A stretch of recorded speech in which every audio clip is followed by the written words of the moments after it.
Good evening, everybody, and welcome to the Town of Port Royal August regular council meeting. Our first order of business is the Pledge of Allegiance. Please everybody stand, face the flag. Kevin, can you lead us? I pledge allegiance to the flag of the United States of America and to the republic for which it stands, one nation, under God, indivisible, with liberty and justice for all. Mayor Pro Tem, please. Father, we thank you for this assembly on this afternoon. We thank you for the business of the town and those that are present. As we go into our business and conduct the business, we pledge to build a stronger and more prosperous community by advocating for civil engagement, representing others and their viewpoints, and finding solutions for the betterment of our town and our city. We thank you for this. In Jesus' name we pray. Amen. Amen. Thank you. Lord was just approving, just saying hallelujah. Hallelujah. So that one's right there. So we have two sets of minutes in our packet to approve tonight. First set of minutes is from our council workshop on July 5th. Second set of minutes is the council meeting on July 12th. What is the pleasure of council? I'll make a motion to approve minutes from council workshop of July the 5th and council meeting on July the 12th. I'll second. We have a motion and a second. Any additions, deletions, or discussions about the minutes? That's it. Hearing none, all in favor signify by saying aye. Aye. It's unanimous. We have a couple of presentations tonight. First one, Nancy Plank, Ashley, and Megan, Off the Beaten Path. Eaton. Eaton, I said Eaton. Eaton Path. Good evening, Mayor, Council, Van. Ever since I've been appointed to the, One second. Okay. Do you have sound? Yeah. You do, go ahead. Can everybody hear? Try getting a little, I'm gonna check the sound real quick. It sounded low to me. Apologize. Try now, Nancy. Let's go ahead, Nancy. okay? Ever since I've been appointed to the Port Royal Beaufort Convention and Visitors Bureau, I've been looking for ways to enhance Port Royal and showcase them. I came up with an idea about our restaurants. I mentioned it to Ashley and Megan and Brooke about my idea. We brainstormed and we came up with Off the Eaten Path. This is our first adventure. I hope, yes. I have Ashley here. She will be telling you in detail what this is. And I hope you all go to your relatives and neighbors and talk this up so we can make this an annual event. And I will turn it over to Ashley and she will tell you all the details. Thank you. Ashley? Thank you. Mayor, Council, thank you for having me. I can talk a little bit louder. This was purely a collaboration, and we were so excited whenever the town of Port Royal, Nancy, and the CVB came to us to form this restaurant-esque idea in celebration of the culinary landscape of Port Royal. It's eclectic, it's fun, it's got a little bit of everything. Before you, I believe you have the official Passport Plate Pass, PPP, and that coincides with the Off the Eaten Path. Those are all the restaurants and eateries that are partaking in the event. This is a self-guided event that will take place August 17th through 27th.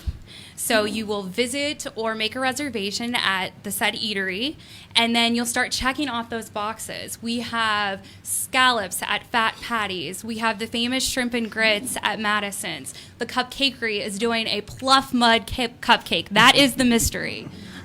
So we're really excited for the theme, and if you visit bfthospitality.com, you'll see Off the Eaten Path there, and you can go through all those details and print it off, or you can get it at the specific location that you go to. We are running all of the advertising and marketing through our DMO, which is Visit Beaufort, Port Royal, and the Sea Islands. We've seen amazing impressions and analytics there, over 20,000 reach is what we've seen there. Impression rate has been nearly 36,000. We're getting calls, emails. I just think this is a great event that not only celebrates the town of Port Royal and their culinary landscape, but it's something for locals to do as well as visitors. These events are critical to our area. As the president of the Hospitality Association, these drive the economy, support our local businesses, our neighbors, our friends. So if we can continue doing these things and collaborating, I think that we'll have something really big to celebrate here. So thank you. If you have any questions, comments. Council. No, just thank you all very much for this. Restaurant's a tough business, so anytime you can, help them out and drive people there, I think that's great. And you've got a great variety here too, Yeah. so Yeah. that's awesome. It's all over Port Royal, so thank Yeah, you. I think everyone will gain about 10 pounds that week looking at that menu. Why don't you go ahead and announce the week again? The week is August 17th through 27th, and if you go to bfthospitality.com, you can see the list of items, or follow us on Facebook, the Town of Port Royal, and the Visit Beaufort CVB as well. Okay. So. I'm sitting here smiling through the entire presentation because everyone that knows me and follows me knows that I love to post and blog foods. And these are some excellent choices in restaurants, so definitely I will be there. So thank you. Yeah, post And your pictures and only, you could win a not gift only card. be there because I have a lot of followers that's always asking me where to go and eat. So. He makes me hungry all the time. Well, please do share that on your social media page then. Most definitely. Great. Anything else? No, sir. Thank you. Thank you very much, Thank everybody, you. that Thank put this you. together. We really appreciate you. it. Take the port update. Yeah, we have Schaefer Watt, who I believe is going to make the presentation on behalf of Safe Harbor this evening. Perfect. Good afternoon, everybody. My name is Schaefer Watt. I'm here on behalf of Doug Watt Inc., the owner's representatives for the Port Village on behalf of Safe Harbor.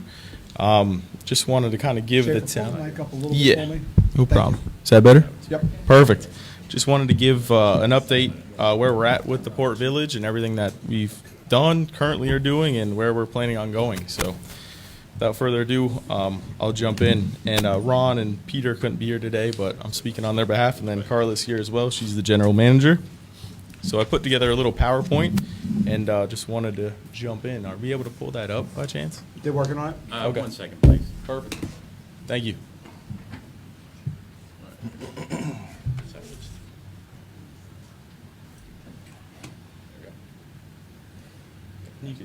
You could jump to the next slide. Perfect. Or there we go. There we go. So this is just a basic map. This is when we acquired the property and everything that was existing out there. This is just our labeling system. As you know, there's a bunch of buildings out there, and it's hard to keep saying the addresses, so we kind of put letters to each building. Building A being the terminal building. Building B is the Harbor Masters building right now where they're building the docks. Building C is an existing warehouse. Building D was an old trailer that we've demoed. That's out of the question now. Building E was the angled concrete building, and this is clockwise. And then Building F is the existing dry stack, and G is Carla's wooden office right now. But this is just a labeling map. As we go throughout this presentation, I could reference these buildings, and you guys could kind of pick up. But you could jump to the next slide, please. This is one of the original photos when we started about 1.5 years ago. There were some existing silo foundations within that green triangle area. We've since demoed all those silos. One thing we wanted to do is minimize the amount of dump trucks and traffic going through the town. So we've kept all the concrete on site, and we will be reusing that for future building materials. We've also demoed, there's an electrical building and fire pump room and all kinds of things in this triangle that we've since cleaned up. You can jump to the next one. One thing within the development agreement, everybody I think is familiar with the existing dry stack, and it was a little unsightly. One thing in the development agreement was we were required to beautify this building. So with that being said, you could hit the next slide. And could I do that with this remote? No. Okay. So with that being said, we added 2 Schweiss doors on the north and the south side of that existing dry stack. We added some faux windows and doors and just really beautified that building to the best of our ability, which I think went over pretty well. The next item was this angled concrete building. This one was a little tricky. We tried everything in the pro forma to kind of figure out if we could reuse this building. Ultimately, the roof heights, and it needed fire sprinklers, and as you know, Safe Harbor's in the marina business, and this just didn't work out and didn't fit the bill, if you will. So what we ended up doing there was demoing that building, which starts on the next slide. So we started demoing that building on the north side, and ultimately, as you know, it's completely demoed out there as we speak. Yep, that's perfect. So this is an updated aerial that's just showing that building has now been deleted, and we are keeping the existing slab, and right now we're using it for temporary boat storage. This is a little tough to see, but this is a demo plan for Building A, which is the main terminal building. We're trying to follow all the best management practices as far as DHEC and everybody else in the town and do the right thing. We have turbidity curtains, and we've been trying to keep the dust down to the best of our ability with multiple hoses, and putting hay bales in front of the scuppers and everything just to protect the waterway. But that's just one of the demo plans, and I'm sure you guys are all aware that this building is just about almost 100% down. Yeah, it's down now, just a little bit more cleanup.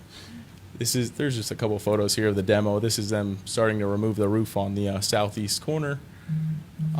There's another photo of the demo. I think there's just a couple photos in here. 3 of the excavators removing the roof. So the roof went first, and then ultimately all the walls are coming down. And then ultimately, I know there's been a lot of talk that, hey, are we putting a hotel there? Really, what's going on with that terminal slab? At the end of the day, we're going to use it for boatyard operations currently. USMM&A have been keeping sailboats there and working on sailboats and things of that nature. They're going to continue to do so. They've also rented a couple storage spaces in the existing lean-to for some of their equipment. But these are some of the boats that I'm sure you're used to seeing and that you will continue to see on that slab. Here's some more photos. It's for the Wounded Warrior Sailing Foundation. The next building kind of in that clockwise rotation is what we're calling Building B. This is the harbor masters are currently using this building, and we're working to connect this building to sanitary sewer, and then also adding water to this building and renovating this entire building. Right now they're building docks out of this building. That's the harbor masters. The game plan there is once we build the docks for Port Royal, they're also going to be built out of that facility. One item right near Building B is this magnolia tree. This magnolia tree is at the end of the magnolia line, and it's there's a lot of symbolism, and we're trying to kind of preserve this tree. So Carla is actually in the works of building this little pocket park around this magnolia tree to make that area a lot prettier and kind of preserve that tree and all the history that comes with it. One item in that slide that's pretty ugly are those overhead power lines. So on the next slide, there kind of is a gaggle of power lines. It's a little tricky to see here, but obviously Building A is now completely demoed, but all the power lines that are all over Paris, there's power lines going to Building B and C and A, and it's kind of a gaggle and ugly and an eyesore. So Safe Harbor is undergrounding all of those overhead power lines in that area. So you'll have a wide open view, leaving Paris, and the building's gone, so you could be able to see the water, and there's no interruptions there.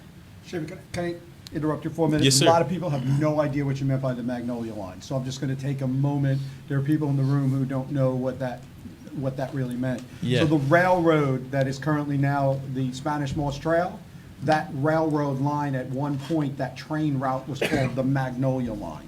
And there's a Magnolia Association group that's part of the Friends of the Spanish Moss Trail, and that was the name of the railroad that was operating on it. It was called the Magnolia Line. That is one of the trees. There are some documentation that there were trees planted every mile, magnolia trees. This is the only one that we know that still exists in an aspect of that. So I wanted to make sure everybody understood what the Magnolia Line meant when he mentioned Magnolia Line. Please, Perfect, thank you. Thank you. And then Carla's also leading up that, and she's on the team as well, so she'll be heading up that operation there. This is the next building in that clockwise rotation. This is at the end of Paris. This is an existing warehouse. We were calling it Building C. As you know, it was abandoned at one point, and we've kind of revitalized this building. It's pretty ugly in that photo, but here we've put complete new siding, connecting it to sanitary sewer tomorrow, actually, with Joco Construction. But put all new siding, new roof, new overhead doors, AC, pretty much everything besides the steel and the foundation. So this will be a nice two-tenant warehouse. The next item here is Building E. As you know, this building has also been demoed. Pretty much the goal here, we're using it for temporary boat space on that slab, but we're going to assemble open dry racks on either side of this concrete slab and use the slab as a drive aisle for the fork trucks. But those will be open dry racks, as you can see on that photo on the left. Another item here is Building F. This is the existing dry stack. We're not doing anything to that building, but the lean-to that abuts that building, we will be fully enclosing that lean-to structure there. You could flip through the next slide. Enclosing that, this is an interior view, but we will be dividing this up into 11 different tenant bays and tradesman spaces. So ultimately, you could pull a boat in there, and people will be renting out each space. But the game plan is to pull a boat in there, and if it's a marine detailer, then they could pull a boat, put it on a rack, and detail the boat, or an outboard mechanic, or anything within the marina industry. And they'll be renting out those tradesman spaces. So those aren't storage spaces, those are business spaces. There is going to be a couple of spaces on the end that will be storage for USMM&A, but the rest of them will be tradesman spaces. And this is just a little detail showing the overhead doors and the man doors and how they're going to be divided. And then ultimately, this is the near-term plan, everything that I kind of talked about, and also the dock plan. I'm more on the upland side of things. ATM with Kirby Marshall is leading up the water side as far as the new docks. But that is the dock plan there. And then we have submitted that dock plan to Army Corps of Engineers and to DHEC. And we're expecting a 12-month review process for those docks. So that is underway. And then once that gets approved, the game plan is to build those at Building B. So that kind of sums up everything we're actively working on now. And then ultimately there's a long-term plan, which is still in the design phase. And we'll be sure to present that once that's completed. So thank you. Thank you. Council, Terry, start with you. No, I don't have anything. I'm just looking over this real quick. No? So well, I do have one thing. You said, Can we go back to the dock plan? you said you were talking about the slab in the demo of Building A, and you said you said something about a hotel. You said something about folks. Yeah. Talk a little bit more about that, please. There was talks of all kinds of different structures that were going to be built on that pad. And I was just kind of coming to the conclusion that, hey, that's not going to be a hotel. That's going to be used as boatyard operations, and we're going to continue to have USMM&A.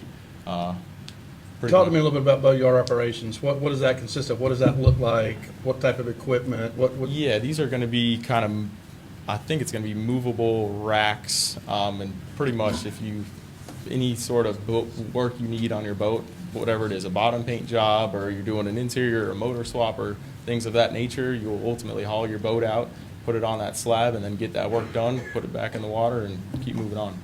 Okay. And then you've got the other boat slab, I guess, E? Yes. Warehouse E? Correct. And you said, so, and you're going to put racks on that? Yes, sir. Those will be open dry racks on either side of that existing concrete slab. How high will you stack them? How do you stack them? Within the development agreement, it's allowed 48 feet above grade.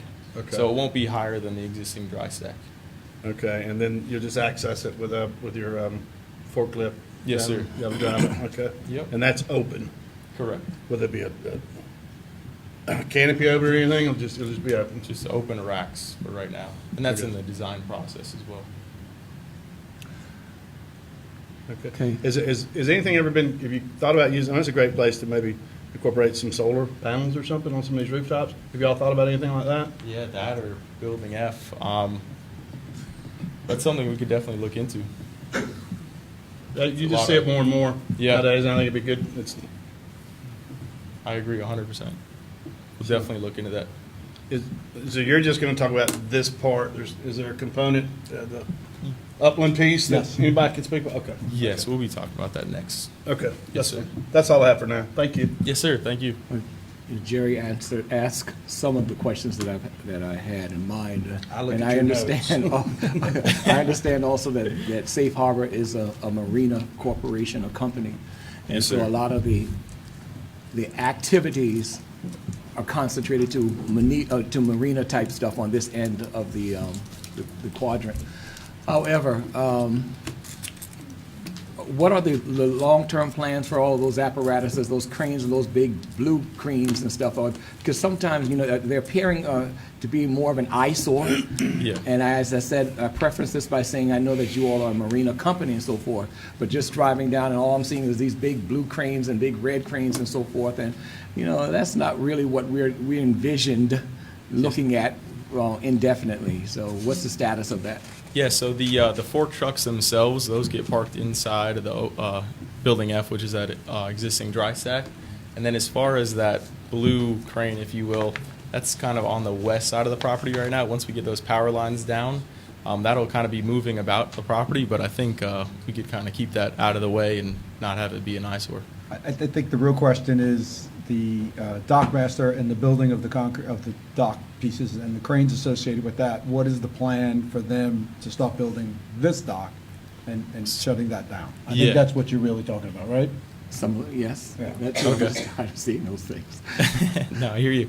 Thank you for the question. But as soon as we get approved to build the Port Royal docks, it's in the whole permitting phase with the Army Corps of Engineers, and that has all been designed and submitted. As soon as that is approved, then we'll begin to construct those docks in that area. The docks, sorry. No, I'm done. Okay? I'm finished. The docks that they're building now, and I'm sorry I went in front of you, Kevin, I normally like to let you guys go first, but the docks that they're building now, when do they complete that phase? How many more do they have to do? How long is that process gonna go on? That's a great question. I That- could that get we- I could I get back. asked for that question to be answered tonight. Oh, okay. That was I one wasn't of the aware. questions that were put forward to be answered tonight. Okay. So, we need a follow-up answer on that aspect, Not a problem. okay? I'll get That back to you was- on that. Yes, sir. Okay. Kevin, before I ask anything else. No, I was just going to say, of course, thanks for being here, and I look forward to future updates, as I think everyone does as well, too. I don't know if you can speak to it, but what percentage, you see Paris Avenue basically runs straight into the development, then up here you've got future development. What percentage of that do you see being boatyard operations? You're saying in which area? I apologize. Where it just says, future, basically that whole field between the concrete build. Building B, I believe is what you're. Yeah, building B, yeah, future between- development. Between yes. B and A. Yeah, I don't think that's going to be. Carly, you could kind of speak on that as well. I don't I think don't know if that's. there was an idea, like what percentage of that will be boatyard I operations? think Noah could tell us what the development agreement says for that property, because that's Yeah, specific. so it's actually based on the land use is allowed in the PUD, the planned unit development, which is the regulatory document for the whole property. There are 6 different port village districts. It's not gonna, sorry, I'll speak louder. There's 6 different port village districts, and dry stack facilities are not allowed north of Building A on this site plan. So the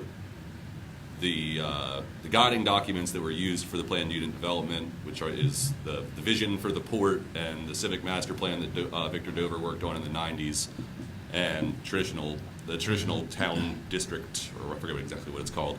The 3 of those tools are more what's going to guide the design. And there's also in the development agreement a requirement for a 1-acre park called the Paris Avenue Park in that document, which would need to be located in that area, as well as the waterfront promenade, which is about a 25-foot wide pathway that's required to run along the water there as well. The idea is the buffer between A and then the development would be the 1-acre park attaching to the promenade You got it. that runs up towards Fish Camp Correct. and Shellring. No, yeah, like I said, I just was wondering if there Yeah. was No, it's a good question. an idea of what stretches Yeah, out. we're in the there. middle of designing that, and then we'll present that as soon as it's done. But yeah, I guess as far as boatyard operations, I think it's going to be very minimal. Okay, Marina parking lot. Yep. okay. Is where the marinas going, the marina office, for the docks. Okay. Pretty much, I would say. I have one more question. Come to the mic, Carla.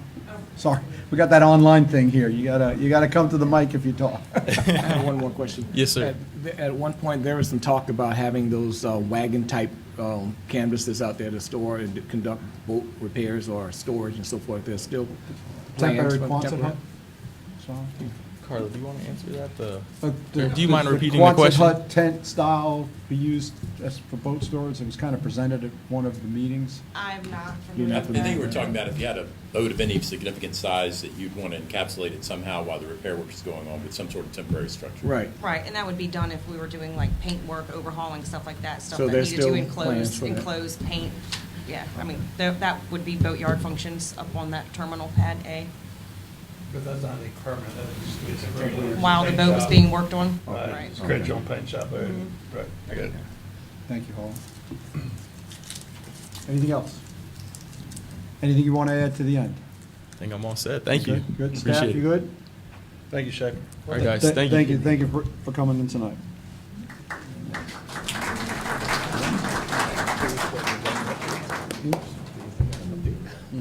And Van, we have Beach Company now? Yeah, we have Dixie Darby with Beach Company. He's here to make the second presentation. Welcome. Sorry. Repeat the name again for the crowd. Good afternoon, Mayor. Can you hear me? Yep. Let me adjust this a little bit.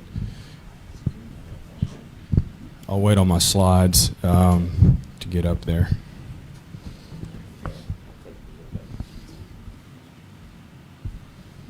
I'm going to take that out of you. Hey.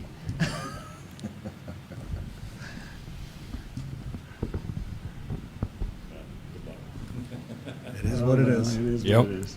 I might hold it. How about now? You got me? There you Okay. The man to my left probably needs no introduction in this room. This is the famous Bill Harris with Allison Ramsey's architect. He's going to say a few words at the end of our presentation about our design plans. First, I just want to thank our partner, Safe Harbor, for having us here tonight. I also want to thank City Council for putting us on the agenda, particularly Van Willis, Noah Krebs, and the mayor. You guys have been instrumental in helping us, particularly in the past year, with our development plans as we've gone through iteration after iteration, dealing with the different sites challenges and constraints that we have with the property. Been very helpful working through the feedback, and I appreciate that. What a wonderful piece of property that we're working on. We are, we really need to pay attention, obviously, that we develop something that fits the fabric of the community and pays attention to the historic culture that's here. And we're doing that, and I want to make sure that that is reiterated to everyone in this room. Tonight, I'm just here to give you guys a simple update as to where we are and a timeline as to how we got here. Just a little bit about the Beach Company. I hate having my back to all y'all. That's right, because you're talking now. Yeah. A little bit about the Beach Company. We were established in 1945. We're approaching almost our 80th year of business. We're located in Charleston. We're based in the Low Country, and we understand coastal development as good as anybody. Obviously, we think that, and we're a little biased, but we think that the powerhouse team of probably the best maritime asset developer in the world in Safe Harbor, and a local beach company, residential developer, that we can come away with something very special here. And so, again, the goal tonight is just to give you an update as what we've been working on, and I'll do that. So if you can hit the next slide. You skipped one. Yeah. So this might help a little bit about what Schaefer was just talking about. I think it's a good place to start. Just starting from the bottom right of your screen, working your way up, just to give everyone an idea of what we've been working on. This orange section is, and I'm sure everyone in the room is familiar with this, but the orange section is the Port Village. That is really the maritime assets that Safe Harbor is working on, particularly that bottom right section. That's your industrial-related boatyard activities, right? And then you get into that meat section, that 8 acres that, Kevin, you were just talking about, and that's that, the 1 acre park, the boardwalk, You'll have a lot of, I believe, I'm not part of that planning, but I believe you'll have some marina parking there. And then as you work your way up in the blue, you've got the Fish Camp restaurant. There's a brewery there. And then when you get into this yellow and pink section, those are the areas that are zoned residential, and that's what really the beach company has been focusing on since its inception. And that's what we're here to speak to you guys about tonight. The next slide is really just a timeline. And I think you skipped another one. Sorry. Go to the next slide, please. Go back one more. I think you're back. One more. One more. There it is. Okay. All right. This is just a timeline, and I'll go through this in more detail throughout the presentation, but it really just visually paints a picture of how long we've been working on the property with our partner. And Safe Harbor came to us at winter of 2021 and said, listen, we believe this is a wonderful opportunity. We know maritime development very well. We don't know residential development. Can you help us with that portion to wrap our arms around it? We said absolutely. So we jumped right in, and we helped them navigate the existing development agreement, got them comfortable, and they ultimately achieved a successful closing. Ever since then, we've been underwriting and going through multiple different development plans, particularly with the Bluff Village, and at the time, immediately the Rebo Village, and to see what could work. And tonight's presentation, I'll walk you really through the different challenges about where we started with the for sale plan and then a build-to-rent plan, and ultimately kind of a hybrid of where we are today. And this is just a good indication to just show you kind of how we've gone from iteration to iteration, and kind of give you an idea of how we got there. So this next slide is the first slide. There you go. This next slide is the first plan that really we inherited from the previous developers ahead of us. And this is a single-family for sale lot development plan. At the time, we knew there was extreme infrastructure costs with this plan, right? There's a spine road that comes through the middle of it. The Magnolia Line is what we named the spine road. The mayor just talked about the Magnolia Line Railroad. We thought that historic significance of the road would be a great name for the spine road. We knew there would be costs there. We knew there would be costs for the Spanish Moss Trail. All these things are known quantities. We started to uncover the environmental conditions that went with the spine road and in their existing railroad bed. So we started to quantify those. And then at the time, you started to see an extreme rise in interest rates. And you look at the for sale market in an area like Port Royal, and you see interest rates triple in a year, and you start to scratch your head a little bit, and unfortunately the plans begin to not underwrite, they don't pencil. So we have to pivot. And so we go to the next plan, and about this time you can get the next slide, please. And you go to the next plan, and what you see here is the first time we start to engage Bill and his team, and I say, hey, I need a little bit of help. The plan doesn't underwrite. We want to keep it detached single family. This is the lot development plan that's in place, but something's got to give. We can't get it. We can't just have this thing go lot development after lot development and go on forever. How do we move it forward? How do we build here and actually make it a successful development? And so we decided to put forth a build-to-rent single-family development, come in and build all these single-family homes at one time. We thought we could get economies of scale by doing that, and we could, and we got a little closer. Things got a little better. But also at the time, we started to uncover the environmental challenges with the site that were not only at the spine road, but in other places within the neighborhood portion of the development. And this is the plan, I think, that we sat down with Noah, I think it was December or January of this past year, and we said, we think we're headed in the right direction. However, the outlier are these environmental contaminants that we're just not quite sure where they're going to lead. And so if you go to the next slide, this is that first plan of environmental soil bearings that we got back from S&ME. And we always knew about the ones in the railroad bed, but that bubble on the interior neighborhood side was new information. And so we said, okay, Let's see what we can deal with. Let's see how we can work around that. Let's go get another study. And so if you go to the next slide, that's 2 months later. And so it wasn't until really March, April, until we got the full information from really SNME and DHEC, which is South Carolina's really regulatory board of environmental conditions that you have to build around, that is going to paint the picture for how we can build within this Bluff Village neighborhood.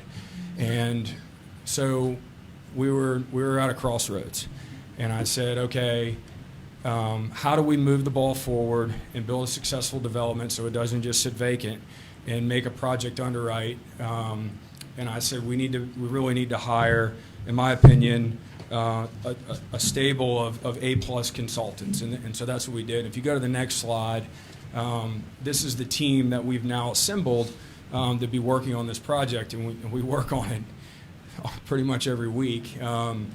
And a lot of these names will probably be familiar to you, council, and certainly to you folks in the room. And I'll go through them because I think it's important.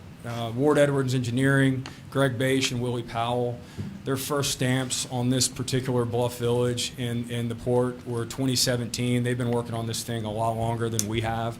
They're very intimate with the project. They understand the infrastructure, how it all ties in, and they've been instrumental with particularly the grading that we've now determined to be quite a challenge. And so that's one of our team members. Whitner Kiefer Jones, Dan Kiefer is in the room tonight. He has been unbelievable in master planning the entire property, not only with the Bluff Village, but Safe Harbor's also hired him as well. So we're not only looking at this from a residential component, but let's zoom out from a whole Bluff Village, a whole Port Village community, and make sure everything ties together in unison so that the right hand's talking to the left hand and everything ties in together. Because even though you build one section of Spine Road, that Spine Road's got to continue down the line. Same thing with the Spanish Moss Trail and the parking and the way everything flows. And so we're all on the same sheet of music. And Dan's been wonderful in doing that. Bill Harris and his team, Allison Ramsey's architect. Allison Ramsey's is the architect of record for the town of Port Royal. So what better guy than to put a plan forth than him? And I'm going to give him the mic here in a little bit to really walk you guys through our latest draft. And that's really all it is right now is a draft. And so if he's happy with something that he's putting forward in this town, I feel like most folks would be. SNME is our environmental consultant. They've been great. Andrew Wirtz is our point of contact there. They've gotten us in front of DHEC really early in the process. We understand our VCC, which is the environmental cleanup regulations that we're going to be up against. We know what we can and can't do versus a for sale product versus a for rent product. We have a very clear picture on bringing in a foot of clean fill in areas that we're going to be required to do versus not. It's given us the ability to get accurate pricing. And I will tell you, it sounds a lot scarier than it is. The beach company's done a dozen of these voluntary cleanup acts across the state and in other markets as well. It's very popular when you get port and industrial type properties that they're contaminated. It's just part of the process that you need to work through to build them and build them right. And unfortunately, they're costly. And so you've got to make sure that you do things to get there. Gulfstream Construction is our site work contractor. They've got offices in Savannah and in Charleston. They're probably the largest site work contractor in the state. They've been very well involved in just accurate pricing and really working hand in hand with Ward Edwards as they revise their numbers and their scope. We're able to get accurate pricing and just sharpen that pencil as much as we can to back into does this thing work, and help revise the plans. Range Water is our third-party market consultant. They're basically the group that comes in and says, okay, we recommend that your units are this square footage, that your density is here, that you have this mix, that looking at the demographic and the type of jobs and the community that you have, this is the renter base that you're going to need to target. And I think that the plan that you're going to see that you end up with, we cater to everybody, which is awesome, and I'm really excited about. And we had a call with them and Bill yesterday, and it's everything from let's move a bedroom down to the first floor and not on the third floor and things like that. And then lastly, Ryan is our tax consultant. They're very important in just making sure the deal pencils. And I just put this slide up so you guys understand the type of effort and really backing that's going into making this thing try and go. So if you go to the next slide, and I'm getting to the plan where we are now, I want to make it very clear that we're looking at the residential portion into two phases, right? We're very hyper-focused on phase one, which is the Bluff Village, but phase two is a Rebo Village too that's also zoned residential. And we're by no means turning our back on that, and it's certainly predicated on the success of the Bluff Village, which we feel like will be successful. But in the meantime, there's a Spanish Moss Trail that's very important to this community. And although we have an obligation to develop that Spanish Moss Trail through this green portion that you see here, and that dotted line is just conceptual. I'm not sure if that's exactly where it goes, but we do know that there's funds set aside, and there are people behind the scenes working on that Spanish Moss Trail connection across Rebo Road now. And we believe that we should work as a team to make that connection in the Rebo Village now, that even though it's not getting developed out, that connection should be in place. And so that foot traffic and that bike traffic should be there for the community. And that slide is really there just to illustrate that. So the next slide is really just to start to set up, the beginnings of the topography discussion, which led to the ultimate, perfect storm of site challenges of where we are today. This is a slide from Gulfstream that they sent over that I thought was really telling. This area that you kind of see, you can kind of make out where the spine road is, the Magnolia line. You see it there in blue. That's the high bluff, kind of high point of the site. It's really like the ridge on a mountaintop, and you don't realize it, but there's 11.5 feet, almost 12 feet of grade change from the top of that area in blue all the way to the bottom of the neighborhood side. And you don't realize it because it's so sloping, and I'm like, man, there's no way there's that much grade. So when you go to have to level the site, it becomes very costly and challenging. And then when you throw in the environmental on top of it, and you have to deal with all these special soils and deal with them the right way, you really start to scratch your head. So I said, there's no way this is right. Ward Edwards, Willie, you run your analysis and you do the same thing. You flip to the next slide, and dang if you didn't come up with the exact same heat map. As you see, his is in purple, and the red and green is the exact same thing. So I will tell you, we're in 30 markets across the Southeast. This is as high as infrastructure cost as we're seeing, and this is as small as the market is what we're dealing with. And so we've got to make the deal work, and it's challenging. And so you're left with how do we advance the ball and make it happen. And I think that the plan that we have now, although we're not out of the woods and it's certainly a draft, is something that is headed in the right direction. So you can flip to that plan, and it's not to scale. How about that? Try it again. Go back.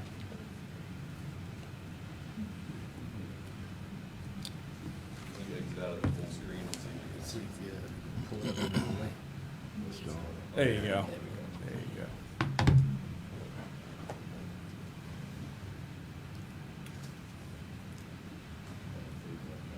you go. Go.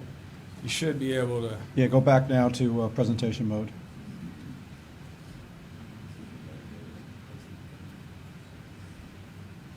It's not on the slide. Yeah, it's not on the slide, the whole thing, yeah. Yeah.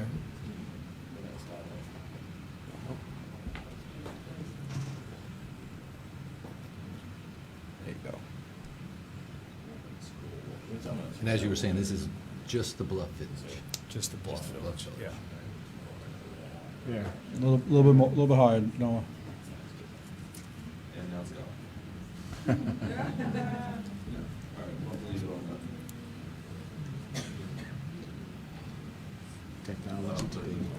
Come on, guys. I was getting to the grand finale.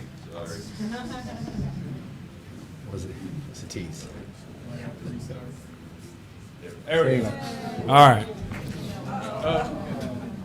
All right, I'll keep going, and then by the time they get it advance up, forward. Just keep advancing until you get to the slide. Bill will be ready.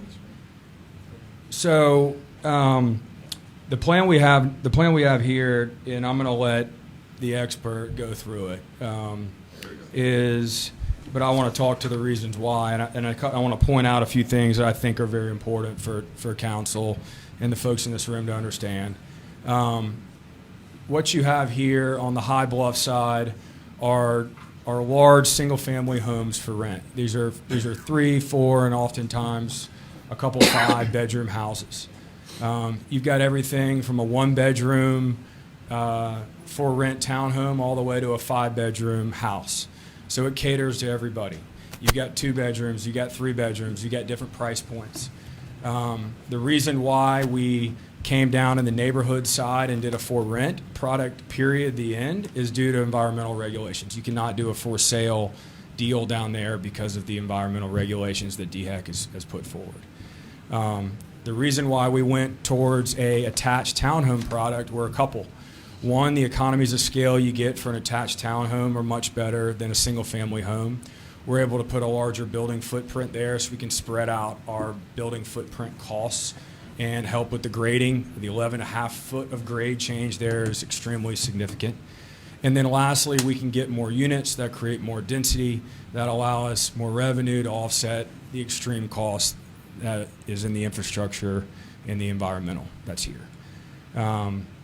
The other thing I want to point out is that everything that you see in the plan, and all the plans that you've seen to date, all 3 of them have all been by right in the development agreement. We haven't tried to waver from that. We've done a good job of abiding by that.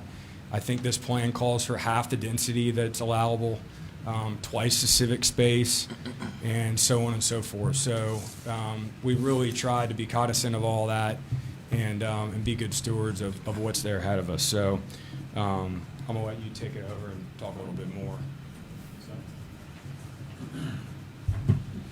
JC gets about 12 slides. I think I get 3. So this is the plan the way it is right now. And so it is a mix, right?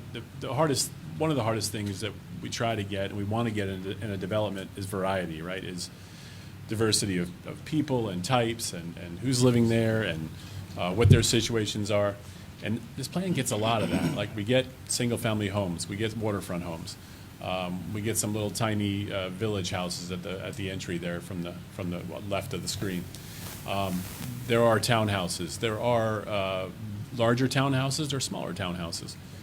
There's what we're calling muse units, right? So they kind of are those blue items. They're behind townhouses typically. They're interior on the blocks, and those are our 1 and sometimes 2 bedroom places. They're above a garage.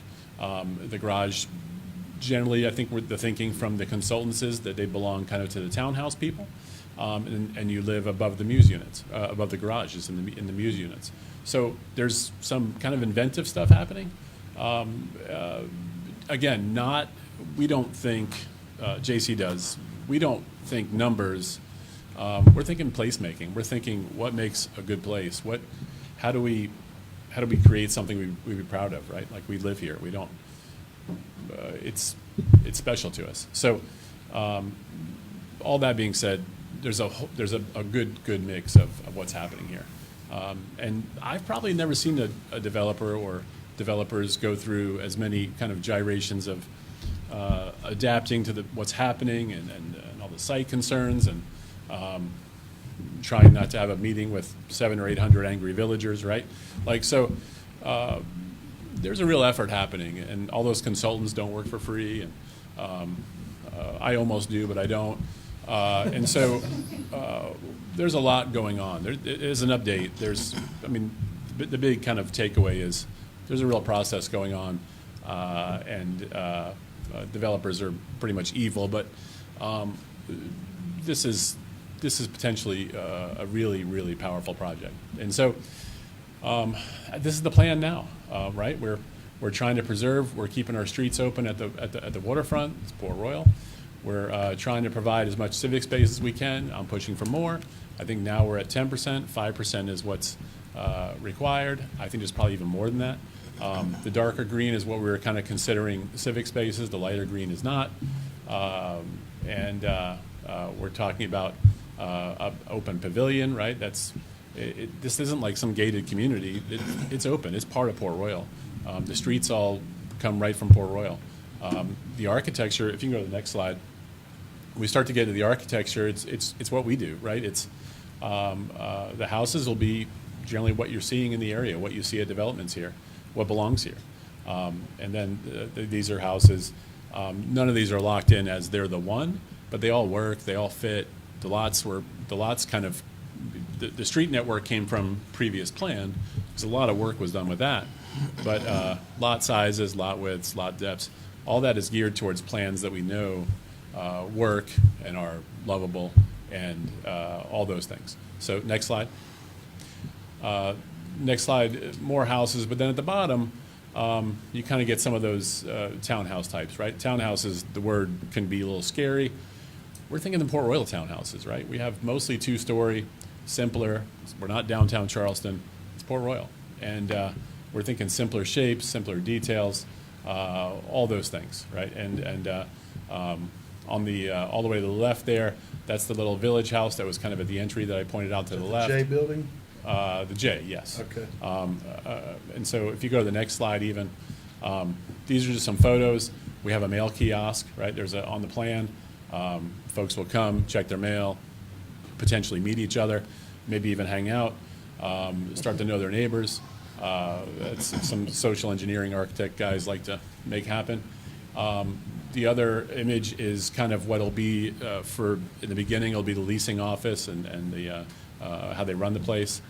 That's actually recently built over at. That's a picture of one recently built over at Coosaw Point on Ladies Island. It feels like it belongs here, right? It feels low country. It feels like it should be here. I think there's one more slide. This is actually Dan Kiefer's drawings, but I get to take credit for it. So this is kind of looking down the Magnolia line from that kind of threshold after Fish Camp and Shell Ring, looking down the Magnolia line. You can see the Spanish Moss Trail you see on the right. There's some street parking. There's houses or buildings that look mostly residential. Even the townhouses are going to feel residential. There's no big giant scale. Not pushing height limits, not pushing number of attached units. This kind of just gives you an image of what it could be like. I think that's the end. Yeah. Can you bring it back to the overall plan and leave it on that one, folks? Yeah, As we talk? right there. Right Yeah. there, thank you. Thank you. Bill, thank you. Yeah, sure. Thank you. Anything you want to add before we open it up to comment? And I started with Jerry last time, so Kevin? Yeah, well, first, again, thank you all for being here. And like I said, I think everybody appreciates it and look forward to more updates. I think it's important. So just for clarification, when you say civic space, that means open to the public? Clarification. There's open space, there's green space, there's civic space, all sort of the same but different. Civic space means, yes, it's a place that's meant for gathering, it's a place meant for everyone. It's a place, a mail kiosk, a park, that green park area we have that's kind of in front of the townhouses but next to the Spanish Moss Trail. Yes. Yeah. No, just to clear for everybody, but not just open to the people that live in the Bluff Village, open to the town. The vision overall isn't that, like I said, there's not gates, there's not some big threshold that says Port Royal stops here, this is the port, right? Like, we hope that you can't tell the difference after a while. Yeah. It's just Port Royal goes to the water, right? So that's. And then another question, when you're talking about rental properties, any idea on that time frame of renters, or are you doing? On the time of the renter? Are they staying a night, a month, 6 months, a year? We would like for them to be all annual rentals, Okay. but we've yet to program that yet. Okay. And then I guess last question for y'all is for the beach company, any idea on the time frame on, I know you're still working on it closing? No time frame. No time frame. Yeah, no. Okay. Yeah, we're hard at work No, on it. absolutely, yeah. The April. I didn't know if there was a deadline. Really this spring, the past 60 days, we've made great strides. Okay. And we're moving in the right direction, but I can't commit to any time frame. Okay. Yeah. Is there a tentative, we're 60 days out, 90 days out, 6 months, 6 years? Definitely not 6 years. Okay. There's dates in the development agreement that we have to meet, so we'll certainly meet all those, and I think we'll well meet all those. But I'm not prepared to commit to a time frame tonight yet.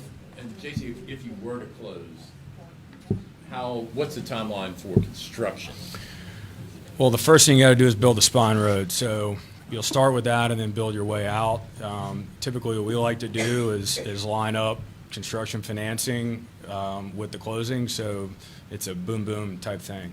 I wouldn't expect the lag to be much. But the timeline difference between conventional single-family construction versus a community like this, there's obviously a difference. And Correct. I Yeah. assume it's a tighter timeline. Yeah. I mean, start to finish for the neighborhood side at the bottom, you're looking, 16 to 18 month, probably an 18-month construction schedule to build everything out on the neighborhood side. That's when you start. I don't know how long it would take to build the spine road and all the infrastructure and the storm and sewer and all that. So you're talking about the vertical construction? The vertical construction. Yeah, once everything's pad ready and you go. 10 to 12 months of underground on top Yeah, of that. if you compare to a place, I think what you're getting at is, if you compare to a place like a Habersham or a New Point, they're 20, 30 years in, right? And they're still not built out. This happens, and you get to enjoy it, but. Yeah.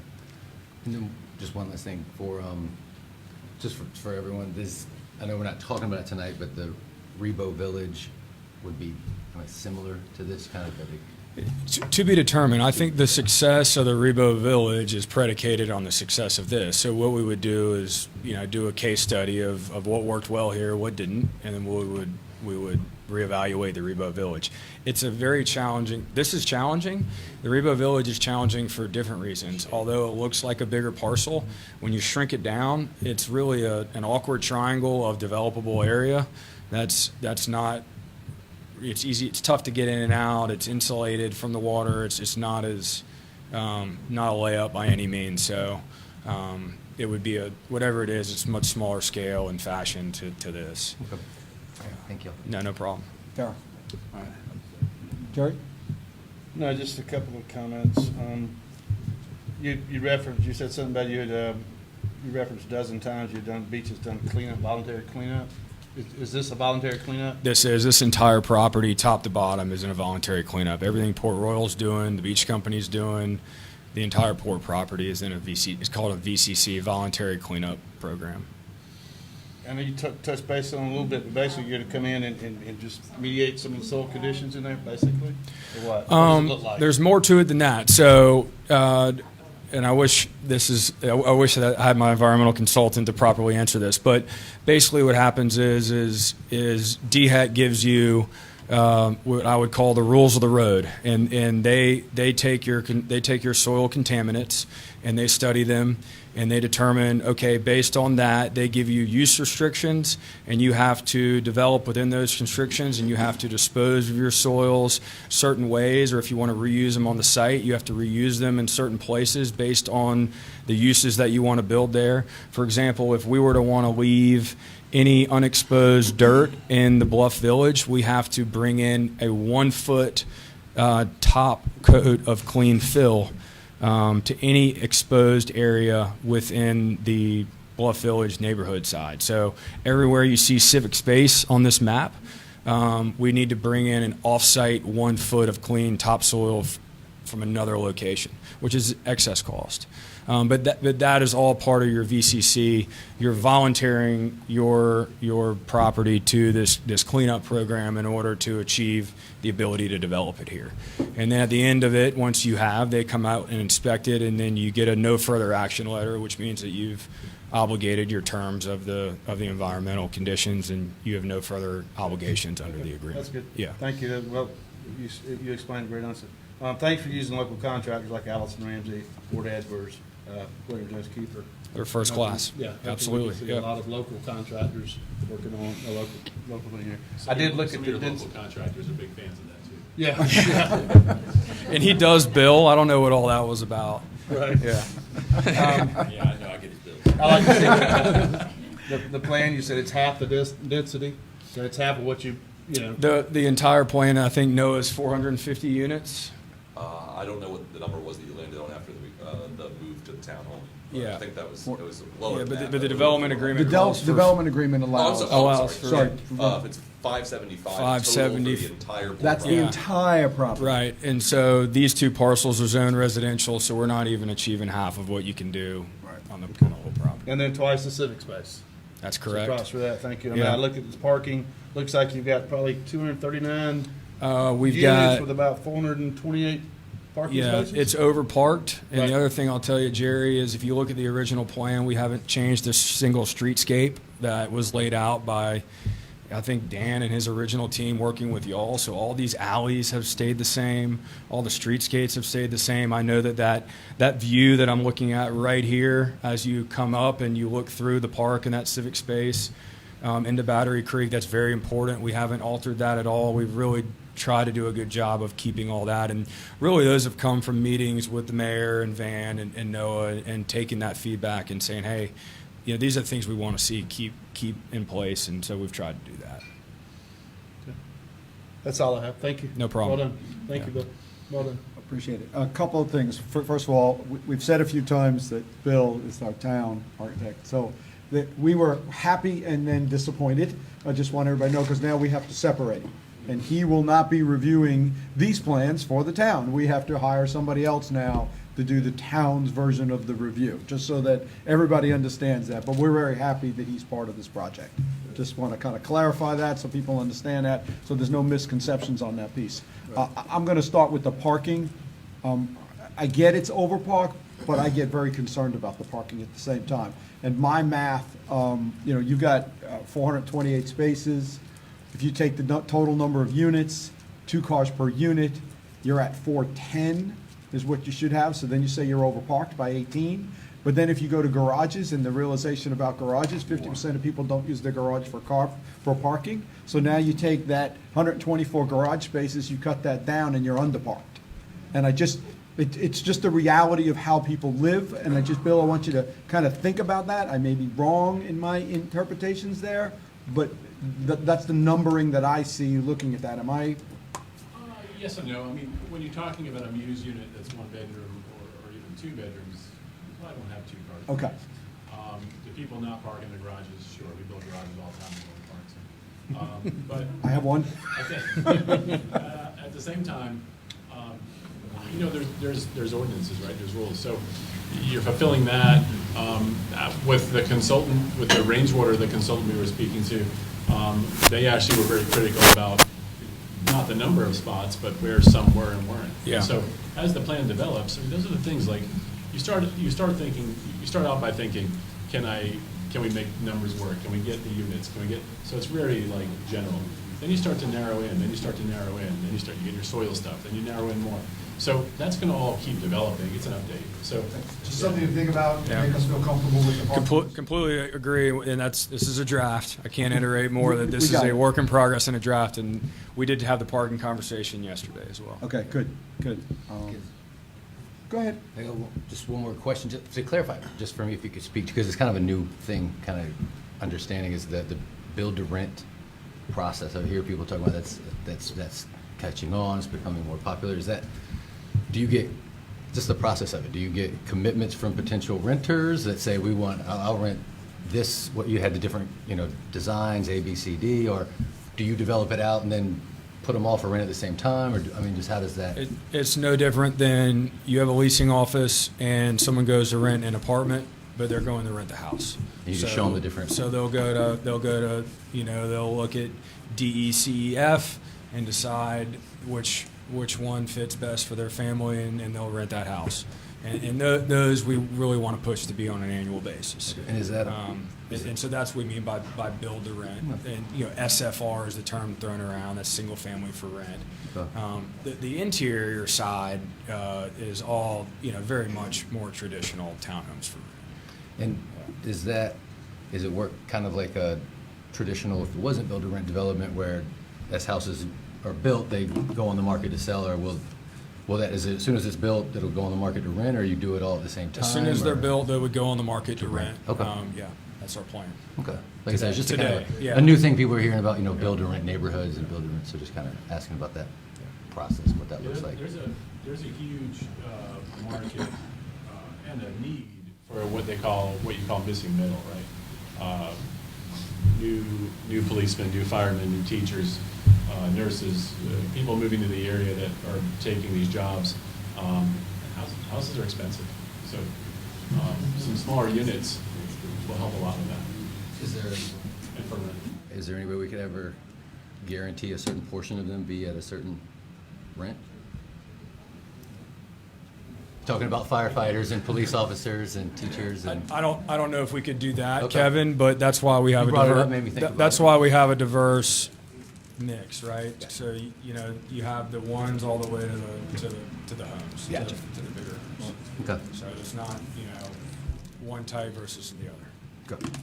Okay, the way I see the Spanish Moss Trail coming through here, it looks like there's no driveways crossing. That is just the road intersections. That's right. That's a change since the original plan. I think that's a Yeah, positive. original, I think, had it in the middle, like, as a boulevard. It was tricky. There was a lot of ins and outs, a lot of crossing roads, this seems a lot easier. And we did receive the grant that would help with construction of that portion, including the stormwater. You have a grant now, but hopefully that's been in your pencil. I heard about that. Okay, and the It's about TIF, 1.1. and the TIF is still available for this as well, so I hope that helps you with your penciling, as you described it more than once tonight, so I'm using your term in that way. We appreciate the time coming in, we appreciate the details. We have copies of these presentations that'll be put into our folder. Yeah, we actually should.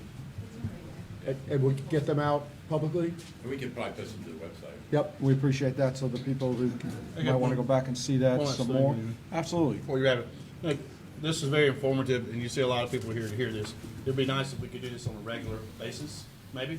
I don't know what the frequency looks like. I don't know how fast y'all are moving, but the more communication, the town can hear, we can hear. I think the better things would go and the smoother things would go, and I think that would be the right direction to go in. Yeah, I understand that, To Jerry. both of you. Yeah. Well, that's safe harbor too. I mean, That's what I'm saying, to Yeah. both of you. Safe Yeah, Harbor I- as well as Beach Company. Look, you only have one shot to do this right, and I hope you understand by our efforts that we want to do this the right way, and Appreciate it. we Thanks for being understand here. that, so I Yeah, appreciate it. Obviously, the final set, we're getting draft, we're gonna get to the point that it's Yeah. almost construction documents, Yeah. that's when we really need to see you again. And to talk on the VCC some more again, to make it, you did a great job of explaining it. The entire Spanish Moss Trail that's already been built was on a VCC, but it was pretty simple. The only thing that was required to do is you had to cap it. So Yeah. as soon as we put the concrete on top of that contaminated soils, that same aspects was done. In here, because of the household thing, it's a little different. So, thank you very much, council, you good? Staff, any questions? Staff's good? Thank you for Thank you for coming in your time. tonight. Yeah. Safe Harbor, thank you for coming in, Josh. And Kiefer, where are you? He's out there somewhere. There you are. Thank you again for your concepts. Council briefing, we had it last week. Well done by Brooke. Appreciate that very much. Van, anything to add to? Absolutely you- not. You read what you did, and you're good with it all. That's what I thought. It was perfect. Council, have any questions about anything that was talked about last week in the briefing? No, sir. If not, we're going to open it up to public comment for agenda items. I have no slips for agenda items. I have one that has no information. Ronald Jackson, are you an agenda item or a non-agenda item? I want to talk about that development right on the house on 16 and 10. Okay, non-agenda. Okay, I'll get you at the end. All right, thank you. At that point now, we'll go to first readings. Van? All right. First reading, ordinance 2023-12, an ordinance amending the business license ordinance of the town of Port Royal to update the class schedule as required by Act 176. of 2020, if you recall, there's a lot of back and forth in the state legislature with the municipal association about standardization of the business license ordinance as well as the classifications. In order to be in compliance with that, the law that was passed updating the laws regulating business licenses, it's necessary to amend the class sections, and that's what this is an effort to do. Very good. Council, have any questions? No. All right, what's the pleasure of council? I move that we approve 2020-12, 2023-12. Second. We have a motion and a second. Any further discussion? Hearing none, all in favor signify by saying aye. Aye. Next. Ordinance? Ordinance 2023-13, an ordinance to repeal Chapter 19 Traffic and Motor Vehicles, Article 2 Stopping, Standing, and Parking, Section 19-31, Control of Parking in Public Parking Areas or Private Parking Areas under the jurisdiction of the Police Department, replace it with Sections 19-31 through 19-41. If you recall, we were looking at some things we needed to do to update ordinances regarding parking, and the Police Department requested we review and give y'all an update that would allow them to ensure compliance, and that is what we are doing here. Make a motion to approve ordinance 2023-13. Second. Sorry, Jeff. Did I jump No, out? you're good. You jumped. Sorry. It's good. Sorry. It was, we do this all the time together. We're good at it. Any further discussion? Hearing none, all in favor signify by saying aye. Aye. We have a council action, a memorandum of understanding between the Town of Port Royal and Low Country Council of Governments, LCOG, Low Country Installation Resilience Review Implementation. Want to explain that one to us? I will attempt to do that. It's basically a grant opportunity with the Department of Defense to design work for Shell Point Interchange Project. It just gives us some opportunity to improve 21 and Paris Island Gateway and Rebo Road and Malcolm Drive. Total cost of the project about $430,000. We'd be required to provide about a $10,700 match, but it's an opportunity to help improve not only drainage, but I guess traffic in that particular area. Very good. We talked a lot about this one last week as well. Yeah. Laid out what the intersection was, because when you read it, it gets difficult to understand what you're talking about. Yes. But it's the entrance to Paris Island, where Paris Island Gateway, Yeah. Rebo Road, and Paris Island all meet, is what we're talking about. What's the pleasure of council? I move that we approve the memorandum of understanding between the Town of Port Royal and the LOCOG. Second. Any further discussion? Hearing none, all in favor signify by saying aye. Aye.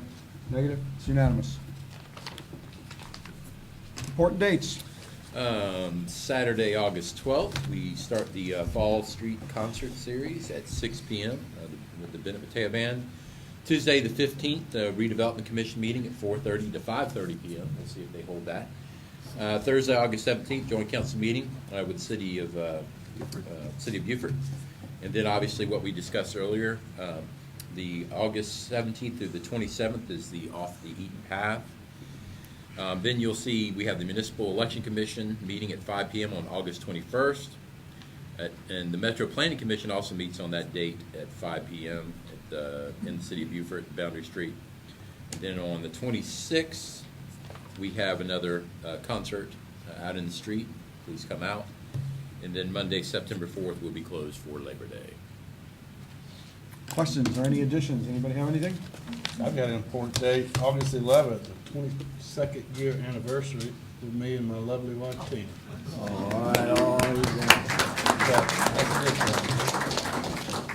That is an important one. August 11th, that's very important. At this point, you can't say you forgot it. Right. It's on record that you. Somebody buy that woman a plaque. Right. Thousands of people to see. That's all I have. Darryl, you got anything? I have nothing. All right, appreciate everything. So, Fall Concert Series starts, that's great. I'm sure council members will be there. I am borderline, I will be driving back into town from a little bit of a short vacation, and I will do my best to make it back by 6. But if not, I know somebody will be there to kick it off in that way. Next, I'm going to open it up to public comment for non-agenda items. Please remember my discussion earlier on. Please, let's be very civil in the way that we speak. Address everything to us at the council. The 3-minute timer is on my right, your left. It will be counting up to 3 minutes. And at that point, we need you to wrap up as quick as possible. Thank you. So, Ronald, because I called your name, because you were on top, come forward. Ronald Jackson, 1610 Rebo Road. Yeah, I want to talk about the property that's right next to 1610. We had an easement through there, they say it wasn't in writing, but I've been there 75 years, and my father and my uncle gave the right of way to go through that, and they cut it off, and now they're saying that I'm putting trash on their property. Police, and I'm sending the police to me about 3 times now, and I'm getting sick of it. So, and what about when they build that building? What's going to happen with that traffic going through there? You know, where they going to go? Right through our own neighborhood? You know, going, all of it got to go to the left. You can't put no stop sign there. No, I mean no light. You can't put a light there. They don't even have a speed bump on that road. They got the playground right down the street. Every playground I look at is much more developed than ours. You know, so I want to know, what can we do about my right of way? We're in no way going to be able to be prepared to answer that question tonight. You brought something forward. We'll take a look. We'll talk with staff, and somebody will reach back out to you. What's the address again, please? 1610 Rebo Road. And I wish you'd tell them to stay off on my back. Thank you. All right.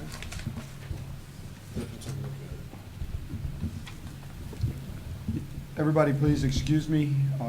Some handwriting is as bad as mine, and I will do my best. Danny Norwood? Am I close? Yes, sir. Come forward. Is it Norwood or Norwood? Norwood. Norwood. Yes, sir. Welcome. Thank you. I come today to talk about the LGBTG event that is planned as a concerned citizen, just to speak about the truth about what it is that's going on.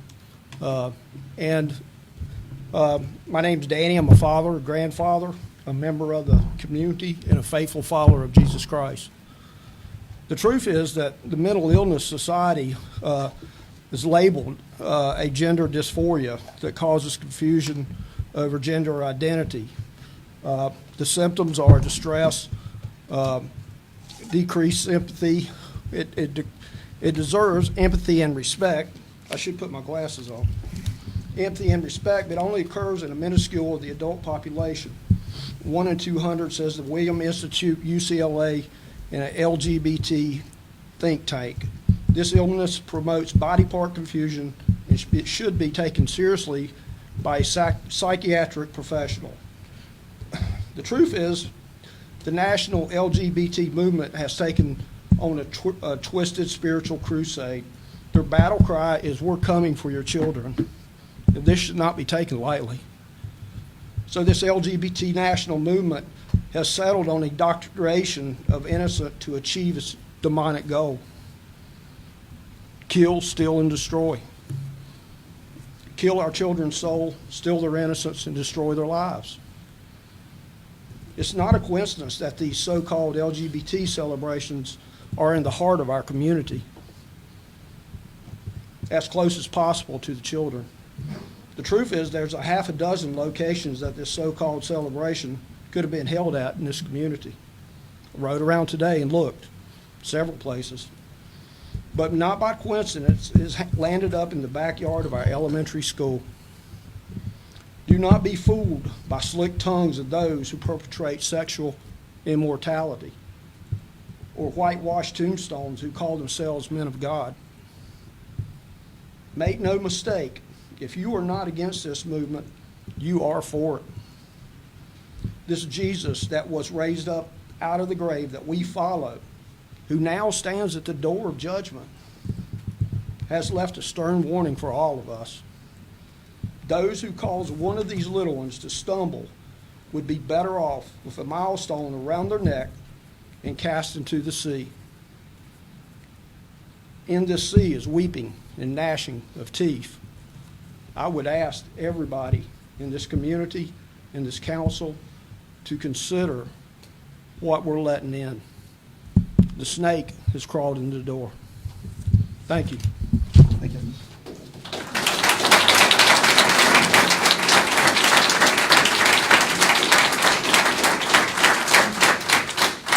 John Smith. Please state your address. One Sorry, one- I meant to ask you to do that as well. 1171 Lands End Road. Thank you.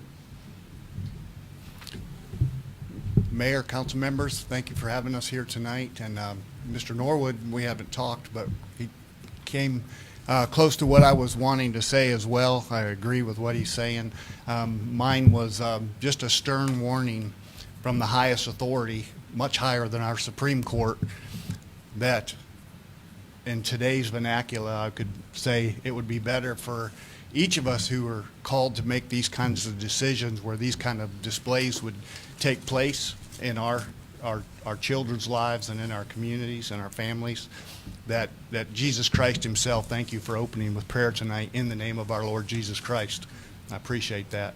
But he himself, as Mr. Warwood said, it would be better in today's vernacular to have that anchor tied around your neck and drowned in the deepest part of the Port Royal Sound than to allow the innocence of one of these children to be corrupted by such illicit matters as what's being discussed here tonight. So I just pray for each one of you. These are tough decisions to make, and pray that you would honor the Lord Jesus Christ in those decisions. Thank you. Thank you. David Stillwell. David Stillwell.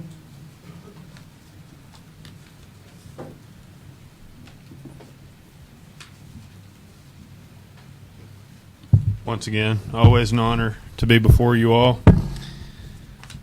Good evening. My name is David Stillwell. I'm from 1108 14th Street here in Port Royal. I'm here to stand up against the group Low Country Pride that is planning to have a Pride Festival at the Live Oaks Park on Saturday, November 18th. This park is connected to a public elementary school playground. This group has already unashamedly broken the laws of South Carolina in a public park in Bluffton. As a town, we need to be aware of groups that we are allowing to host festivals directed towards our children. The events shown in the video I have with me on this iPad take place in a Bluffton park and were also advertised as family-friendly events. These included drag queens who performed in front of very small children and received money from their little hands. Low Country Pride was the organizer.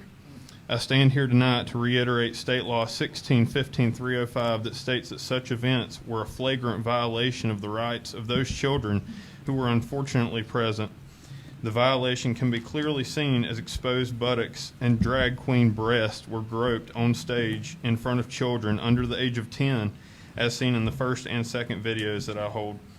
You can find these videos of children's rights being violated on Low Country Pride's public Facebook page. My argument is not that we keep Low Country Pride from having a get-together. I'm asking that the festival not be held, or that the festival be held at an alternate location that is not at a public child's playground. A private venue, Fort Fredericks Park in Port Royal, great examples of alternate locations that do not have these playgrounds. I'm suggesting to you all that a child's playground is neither the time nor the place to learn lessons about varieties of sexuality. Town council members, please let us uphold the law and protect our children's rights from a group that has already violated them elsewhere, specifically Bluffton. Thank you. I have on this iPad video evidence admissible in court from the Facebook page of Low Country Pride. If you'd be interested in watching, shoot me an email. Let me know. Thank y'all very much. Thank you. Please, Tim Ball.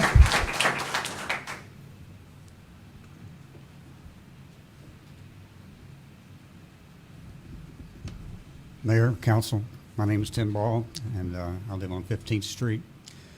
I've seen the video that Dave is talking about, and I have to say they are disgusting. I never thought I'd see the day when this would be exhibited so flagrantly in our community without the community not responding and protesting against it. And I'd just like to echo everything that was said here tonight in regards to this. And I hope that if there is an event somewhere, that there will not be any drag shows that will be open to our children. And that's all I got to say. Thank you. Josh Stone.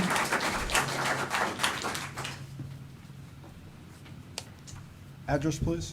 Yes, sir. I actually live on Ladies Island, but here tonight I'm representing Community Bible Church. I serve as the campus pastor there.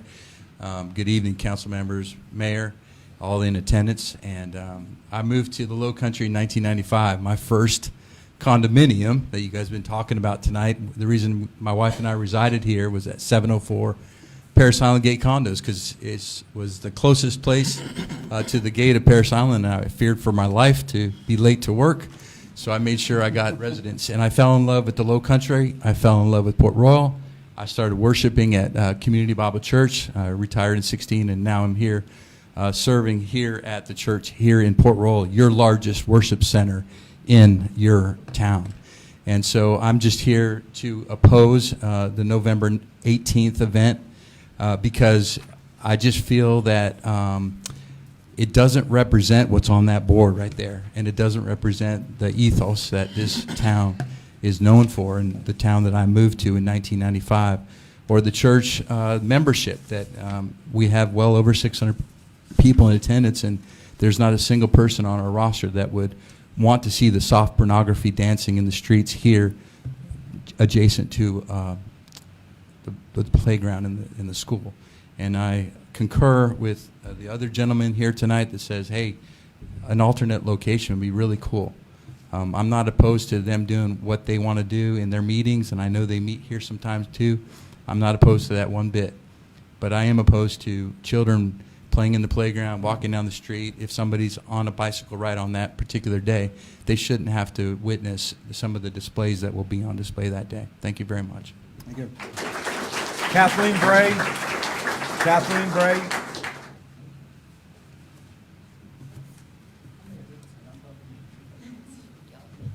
Cat Bray.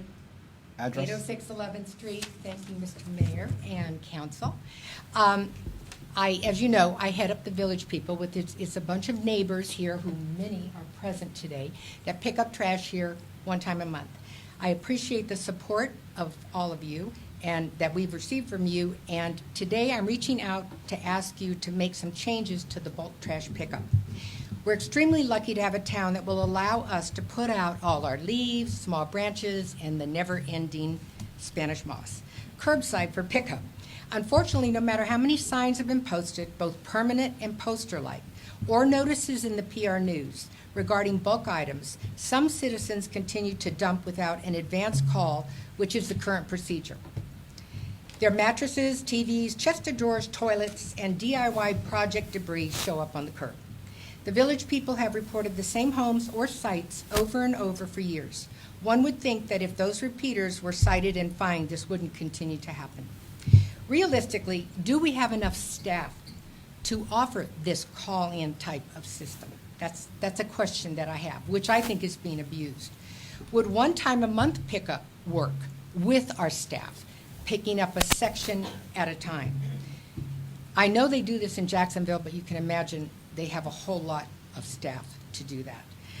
If and when you decide on a new plan, which I certainly hope you will consider, I think it will take education, communication, and strict enforcement for it to work. We have wonderful new sidewalks. We're dreaming about a new Paris Avenue. So let's all just work together, which we are really wanting to do, to make this town beautiful. There's just one thing I never, ever, ever want to hear here again. Just put it on the street, because Port Royal picks up everything. So, thank you very much. Jay Turner. Jay Turner.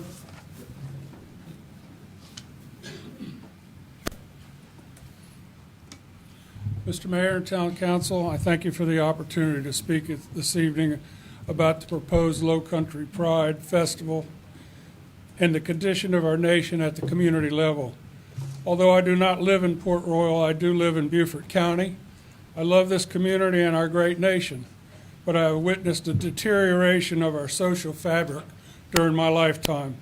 Many years ago, when I was a first grade student in elementary school, we recited the Lord's Prayer every morning in school.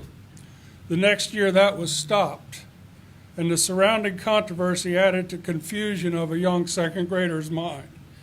Add to that Roe v. Wade and the Vietnam War, and our country was in a whirlwind of division leading to the condition we find ourselves in today. And let me not forget separation of church and state. You see, nowhere in our founding documents does that statement appear. It was not even used until the 1950s, when it was pulled out of context from a letter that Thomas Jefferson wrote in 1804 to the Danbury Baptist, assuring them that government would never dictate a central religion. It was used as a tool to manipulate and control good Christians from their obligation to stand up for what is right and against what is wrong. The United States of America was founded as a Christian nation, but by asking God to stay out of our affairs, we find ourselves in steep moral decline. After many years of being asleep and believing that certain things could never happen and certainly would never be acceptable in this country, the church is finally awake and alive. I am here this evening to ask that this festival be stopped because it is the right thing to do. The argument of tolerance and acceptance does not hold water when being asked to tolerate and accept blatant sin. God loves each of us sinners enough that he does not want us to remain in our sin, and rest assured he will not be mocked. If one seed of confusion is added to a young person's life about their identity and they are negatively affected by the events of that day, it is a price way too high to pay. It is time for our governing officials to demonstrate leadership and not just have another festival to fill up the schedule without considering the negative impact on the local community and the further deterioration of our society. Lastly, I would ask if due diligence was needed or taken to determine why this event was not being held in Bluffton again. Thank you again for this opportunity to represent my Lord and Savior, Jesus Christ. Jay, can you, hold on, Jay? Just for the record, can you state your address, please? For the record, can you state your address, please? My address is 1942 Trask Parkway, Seabrook, South Carolina. Thank you. Daniel Horn? Did I say it? Was good? Okay, thank you. You know, it's an honor to be in front of you all. My address is 316 Ashland Point Boulevard, but I'm also here on behalf of my church, Praise Assembly. You know, this city is amazing to me. Port Royal, we've been here about 2 years now. I'm living in Beaufort County. I've been to several. In fact, I want to echo something that Councilmember Owen said earlier. When they were going through those restaurants, I was thinking like, I'd rather be there right now than in this meeting. But I've been to several of your events, and they're high class, they're good. This is a very friendly for family center to be in this city. And I really, you all have been doing a good job because you look at what's going on. It's amazing tonight, the presentation for what's going to happen with the water area, the houses, and everything else. I was thinking tonight that there's really one issue, but there's really two. The first issue is it's not about us and them. Because I don't care what your sexual orientation is. I don't care what your gender you claim. It's about children. There's a bill, House Bill 3616, right now in the Judiciary Committee, and it concerns drag queens. And I didn't see the videos, but Mr. Stillwell, what he described earlier would violate this bill if it were. It's proposed. It's proposed legislation right now. We'll see what they do. If it goes through, it will definitely, but the legislation that's already in there does protect already, but this will really nail it. It just says that minors cannot attend drag queen shows, and it's a penalty of up to 10 years imprisonment. They're taking it very seriously. And the thing about it is, I was thinking it's the children. The name of the bill is the Defense of Children's Innocence Act. You know, children have innocence. We all agree on that? Council members, would you agree with me on that? Once you take that away, they can never get it back again. And we'd have no studies to show the long-term effects of psychological or any other effects on these children if they are exposed to this type of stuff. But the other thing, which is important to you all, is what's going to happen when you have events like this? Who's going to want to move here? Who's going to want to live here? Who's going to want to visit here? A lot of people come here as tourists with families. Do you want to continue the great vision you've had in the past? Or do you want to change that vision? That's up to you all. Thank you.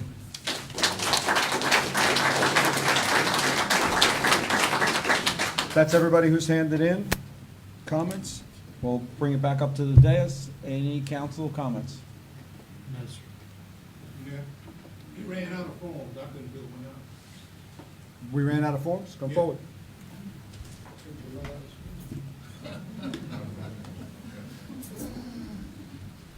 Samuel Smalls, 1503 Robinson Street, right here in Port Royal. I've been a citizen of Port Royal since 1952. I moved on 1503 Robinson Street in 1980. I've served my country, retired Air Force vet, retired civil service, served a town and elected councilman just like you were back in 1994. Coached Little League football, baseball, basketball until all the kids were out of the house, and thank goodness. But my greatest honor was becoming a pastor, and so I guess I'll never retire from that, even though I'm not pastoring at the present moment. I've been coming here to see you guys and appealing to you all about the park in the Casablanca community, more specifically, John Parker Park. As Ribault Road runs through the town, we can say Casablanca is on the west side of Ribault. That point to what I'm trying to show you is that, as I've said for the past, I've been coming here since January of 22. Now, across the street, there is Naval Heritage on the east side of Ribault. And as you said, on Vermont Avenue, that elaborate park is on the east side of Ribault Road. And the Live Oaks Park with the good playground equipment with Port Royal Elementary is on the east side. I'm here to continue to ask you to update, put some playground equipment at the John Parker Park that's on the west side. That park is the most populated park in the entire town, absent of Naval Heritage, because you have the farmers market there on Saturdays. But every day as I sit on my porch, as I view up my window, kids are on that park all day. We have people who live on the west side of Ribault all weekend, all day, celebrating whatever, whenever, parties, reunions. And so I'll continue coming because I don't see why you can't put some more playground equipment for those kids on that side of Ribault when you have all of this. Granted, you've told me county council $900,000+ for Vermont Park, Port Royal Elementary, of course. I was on your Recreation and Parks Committee when that was negotiated with the principal. So, been there, done that, but I don't understand. I was blessed to be here when your auditor was here saying that your budget has been accepted, but you have $7 million in the bank. You need to wrap it up. Yes, thank you. And so I don't understand, having served on your council board, being a councilman myself, why you can't take $100,000, $125,000. I don't know why you all haven't put it on your agenda as of yet for the past 20 months that I've been coming here. It's never been on your agenda. Thank you so much for hearing me.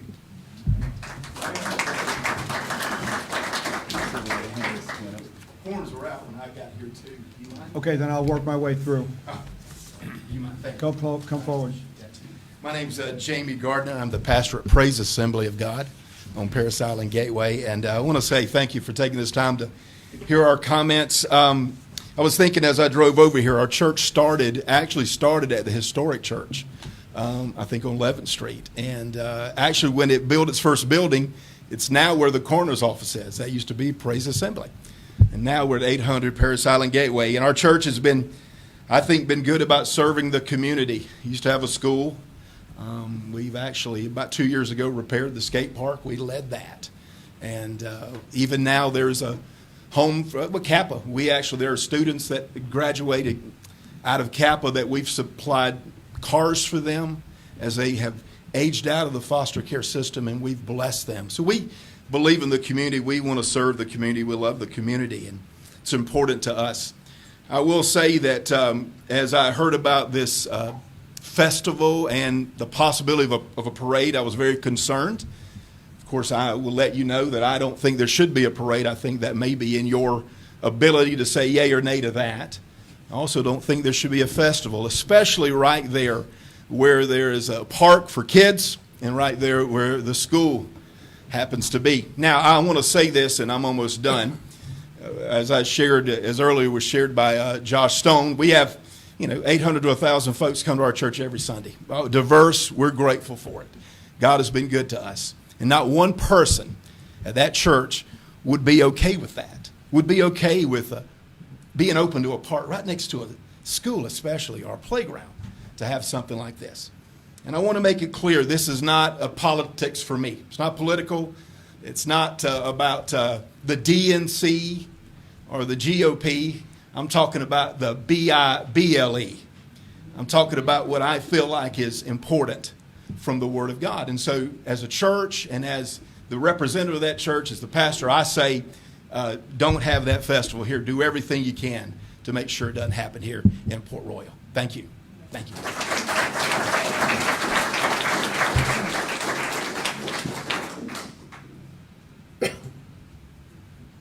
You're going to need to pull the mic down. We're going to step louder. Stop. I want to thank Carla. Name, address. Pamela Courtney, 917 11th Street. We all know you, but you got to do it. Yeah, I know.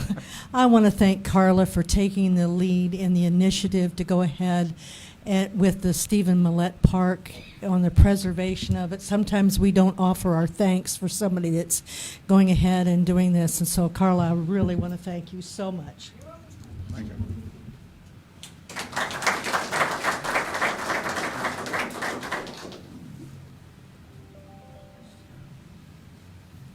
Mayor, council members, concerned citizens. I just need an answer. Name and address. Excuse me, Mark Weiler, 5005 Dogwood. What was that? 5005 Dogwood. Thank you. So I just have a question. As this continues to spiral out of control and as believers show up to these events and begin to preach God's words, they're getting arrested. An 18-year-old last weekend at a Pride event was arrested for reading the book of Galatians out loud. I have every intention that if they are allowed to be there, and like King David, when he was on his deathbed, said, I am King David, and the words of God fly out of my mouth. And they will fly out of my mouth that day, and I need to know from the sheriff if I'm going to be arrested for... Face us, Okay. address us, and we Excuse don't me. have a sheriff, we have a police chief. Excuse me.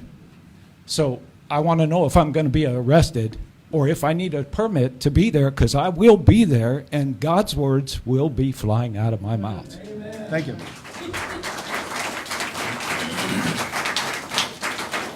Anybody else who didn't get an opportunity to fill out a form? Bring it back up to the dais. Council, comments? Yes, sir. Anything?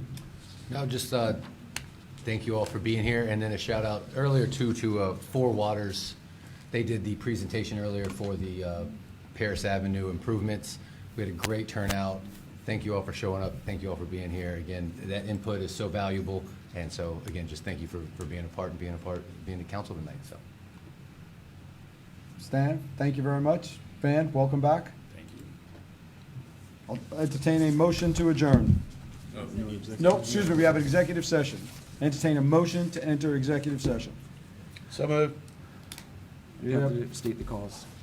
Read the. Make a motion to go into executive session to discuss current state of town boards and commissions, as well as regarding a Please, federal quiet. procurement of prospective healthcare facility within the town of Port Royal.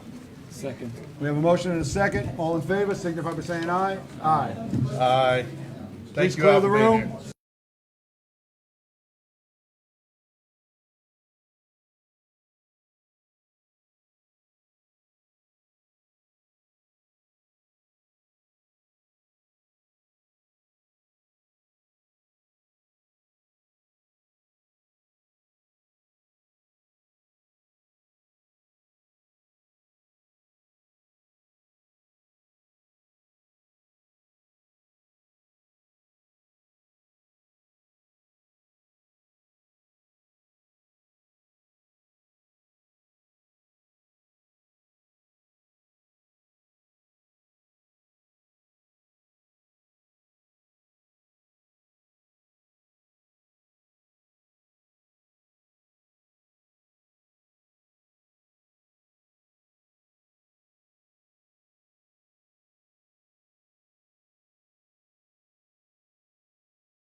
Welcome back, everybody. Can I entertain a motion to come out of executive session? I'll make a motion to come out of executive session.